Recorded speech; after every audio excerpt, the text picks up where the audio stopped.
نحمد و نصلی علی رسول الکریم۔ محرم الحرام اسلامی ہجری سال کا پہلا مہینہ ہے جو عظمت و برکت میں بہت ساری نوعیتوں سے دیگر مہینوں پر فوقیت برتری رکھتا ہے۔ ہجری کیلنڈر رسول اللہ صلی اللہ تعالی علیہ وسلم کی ہجرت کی طرف منسوب ہے۔ جب رسول اللہ صلی اللہ علیہ وسلم صحابہ کرام کے ساتھ مکہ سے مدینہ ہجرت کی تو ہجری سال اس عظیم ہجرت کے ساتھ منسوب کر دیا گیا تاکہ رہتی دنیا میں یادگار بن کر رہے۔ اسلام میں ہجری سال محرم سے شروع ہوتا ہے اور ذی الحجہ پر ختم ہو جاتا ہے۔ یوں تو سال کے 12 مہینے ہر مہینے کے 30 دن ہیں، اللہ تبارک و تعالیٰ کے پیدا کیے ہوئے ہیں، لیکن اللہ عز و جل نے اپنے پورے سال کے بعد ایام کو خصوصی فضیلت عطا فرمائی ہے اور ان ایام میں کچھ مخصوص احکامات مقرر فرمائے ہیں۔ انہی مقدس مبارک ایام میں محرم الحرام کا مہینہ بھی ہے جس میں اللہ تبارک و تعالیٰ کی خصوصی توجہات ہیں، اس لیے اس ماہ میں جتنا ہو سکے عبادات کثرت سے کرنی چاہیے۔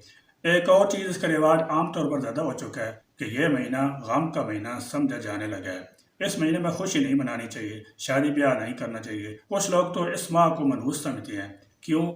اس لیے کہ اس مہینے میں نواز رسول سیدنا حضرت حسین اور ان کے خاندان کے چھوٹوں اور بڑوں کو ظالمانہ طور پر نہایت بے دردی سے شہید کر دیا گیا۔ ان کے ساتھ اظہار ہمدردی کے لیے غم منانا، سوگ کرنا اور ہر خوشی والے کام سے گریز کرنا ضروری ہے۔ سوچنا تو یہ ہے کہ ہمیں اس بارے میں شریعت کی طرف سے کیا رہنمائی ملتی ہے۔ جناب نبی اکرم صلی اللہ تعالی علیہ وسلم جو دنیا آخر میں بنی آدم کے سردار ہیں، ان کی وفات کے دن کو بھی کسی نے ماتم کا دن قرار نہیں دیا۔ اس قول کو ملاحظہ کرنے کے بعد یہ سمجھنا چاہیے کہ شہادت کا مرتبہ خوشی کا یا غم کا یا سوگ کا۔ اسی طرح حضور اکرم صلی اللہ تعالی علیہ وسلم کو بھی شہادت کا شوق تھا اور امت کو بھی اس کی ترغیب دی۔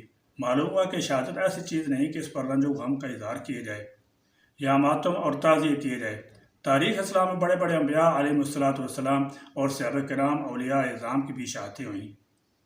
پس اگر شہیدوں کے ماتم کی اجازت ہوتی تو سال بھر کے دنوں میں کوئی دن ماتم سے خالی نہ جاتا۔ الغرض کہنے کا مقصد یہ ہے کہ شہادت ایسی نعمت ہے جس کے حصول کی شدت سے تمنا کی جاتی ہے۔ یہ کوئی ایسی چیز نہیں کہ جس پر افسوس اور غم منایا جائے۔ اللہ رب العزت سے دعا ہے کہ وہ ہمیں ماہ محرم میں منکرات، رسومات اور خرافات بدعات سے مکمل طور پر بچنے کی توفیق عطا فرمائے اور عبادت بندی کر کے رب کائنات کو راضی کرنے کی توفیق بخشے اور افراد تفریط سے بچتے ہوئے صراط مستقیم پر گامزن رکھے۔ آمین یا رب العالمین۔ وآخر دعوانا الحمدللہ رب العالمین۔